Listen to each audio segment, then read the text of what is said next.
अयोध्या का वैभव अद्भुत। श्री सीता रामचंद्र जी अयोध्या में आ गए। अब तो नित्य नवीन मंगल अयोध्या में होता, कभी कोई उत्सव कभी कोई उत्सव। मिथिला से आने के बाद श्री भरत जी अपने मामा जी के साथ ननिहाल चले गए। साथ में शत्रुघ्न जी भी गए। गच्छता मातुल कुलम भरतेन तदानघ शत्रुघ्नो नित्य शत्रुघ्नो नीतः प्रीति पुरस्कृतः। भरत जी अपने मामा महाराज युधाजित के साथ ननिहाल चले गए। विवाह में मामा जी भी आए थे। बारात लौट करके अयोध्या आई तो मामा जी कुछ दिन रुके और जब जाने लगे केकय देश तो मामा जी ने दशरथ जी से कहा कि भरत को कुछ दिन के लिए ननिहाल भेज दो, वहां घूम आए, नानी नाना से सबसे मिल लें, घर परिवार। दशरथ जी ने कहा ठीक है। भरत जी को लेकर के महाराज युधाजित केकय देश जाने लगे। उन्हीं के साथ शत्रुघ्न जी भी चले गए। शत्रुघ्न जी को दशरथ जी ने भेजा नहीं, भरत जी ने भी नहीं कहा कि मेरे साथ चलो, महाराज युधाजित ने भी नहीं कहा कि तुम चलो। लेकिन भरत जी जब चले केकय देश के लिए तो शत्रुघ्न जी भी उनके पीछे पीछे चले गए। क्यों? बोले प्रीति के बंधन में बंधे हुए। शत्रुघ्नो नित्य शत्रुघ्न नीतः प्रीति पुरस्कृतः। प्रीति के कारण ही नीत हो गए, ले जाए गए। भरत के चरणों की प्रीति उन्हें भरत जी के पीछे पीछे लेकर के चली गई। भरत शत्रुघ्न केकय देश चले गए। राम लक्ष्मण अयोध्या में हैं। 12 वर्ष तक भरत जी वहीं मिथिला में मामा जी के घर में रहे और यहां राम जी अयोध्या में हैं। राम लक्ष्मण राम जी के विवाह के बाद 12 वर्ष बीत गया। 12 वर्ष श्री सीता रामचंद्र जी विवाह के बाद अयोध्या में रहे। सामान्य व्यक्ति को यही लगता विवाह हुआ, विवाह से आए तो तुरंत वन में जाना पड़ा। क्यों? बोले बाल कांड के बाद तुरंत अयोध्या कांड शुरू होता है और अयोध्या कांड के प्रारंभ में ही राम जी के वनगमन की कथा आ जाती है। इसलिए लगता है कि बस ब्याह के बाद आए तो राम जी वन में चले गए। लेकिन बाल कांड समाप्त होने के बाद अयोध्या कांड शुरू होने में बीच में 12 वर्ष का कालांतर। 12 वर्ष तक श्री सीता रामचंद्र जी अयोध्या में रहे। इनके गुणों को देखकर, इनकी लीलाओं को देखकर, इनके स्वभाव को देखकर दशरथ जी महाराज बड़े आनंदित होते। यहां पर महर्षि ने भगवान के दिव्य गुणों का वर्णन किया है। भगवान के जो दिव्य गुण हैं उन गुणों को देखकर दशरथ जी बड़े आनंदित होते। जब जब अवसर मिलता है तो महर्षि वाल्मीकि भगवान के गुणों का वर्णन करते हैं। कारण ये राम कथा गुण वर्णन से ही प्रारंभ होती है। कथा का मतलब ही होता है गुण वर्णन। हम जिसकी कथा करें उसके गुण का वर्णन, यही तो कथा है। हम कथा करें जिसकी और उसका गुण वर्णन न हो, बोले ऐसा हो ही नहीं सकता। कथा का मतलब ही है गुण वर्णन। इसीलिए कथा गुण वर्णन से ही प्रारंभ होती है।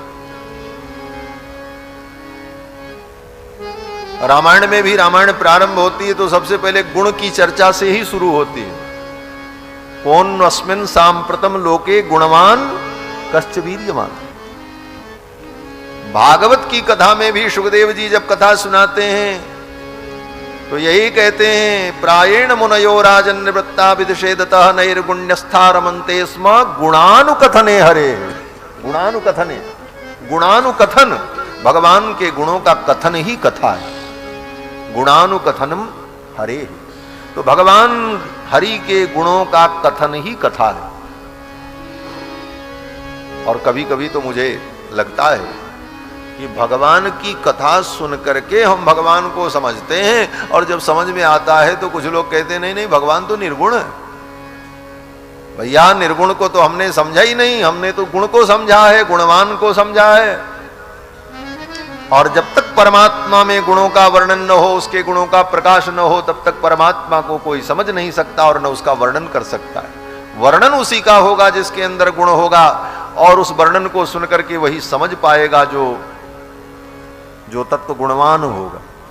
इसलिए भगवान के गुणों का वर्णन ही तत्वतः कथा है।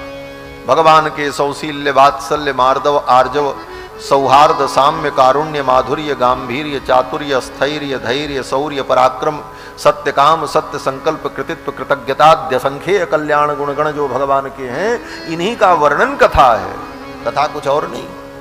इसीलिए वाल्मीकि जी पग पग पर भगवान के गुणों का वर्णन करते हैं। प्रारंभ में गुण का वर्णन किया। परशुराम जी आए तो परशुराम जी ने भी क्या कहा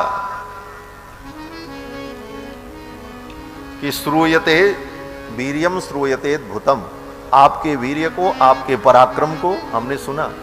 तो भगवान का गुण ही तो है। परशुराम जी ने भी गुण की ही चर्चा की। फिर अयोध्या कांड की जब कथा प्रारंभ हुई तो वाल्मीकि जी वर्णन करने लगे राम जी के गुण का। कहते हैं राम जी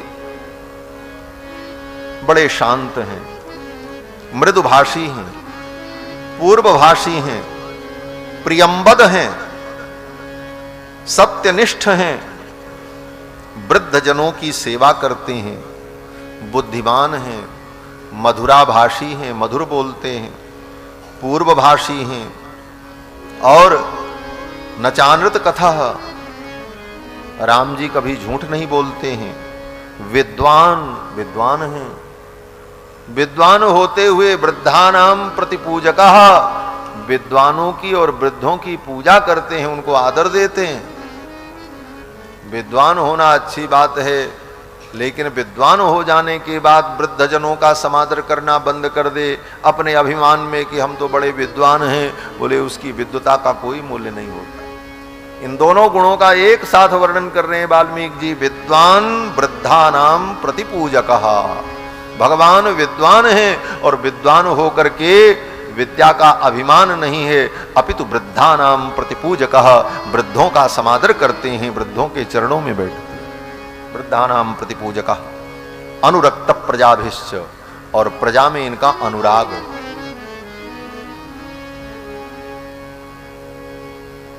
उल्टा है। क्या उल्टा है?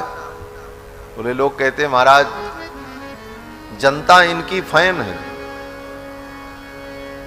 तो जनता राम जी की फैन है ऐसी बात नहीं, राम जी अपनी जनता के फैन हैं, अनुरक्तो। ये विशेषता राम जी की, इसीलिए राम राज्य सर्वोत्तम राज्य। वाल्मीकि जी कहते हैं अनुरक्त प्रजाभिश्च, प्रजा में राम जी का अनुराग है, प्रेम है, प्रजा को प्राण के समान मानते हैं। और प्रजाश्चाप्यनुरज्यते, प्रजा भी भगवान में प्रेम करती है। प्रजा के तो फैन है ही है राम जी, सारी प्रजा उनको अपना मानती है, लेकिन राम जी भी अपनी प्रजा को अपना मानते हैं। और सानुक्रोशो, राम जी का एक गुण है सानुक्रोश। ये सानुक्रोश क्या है?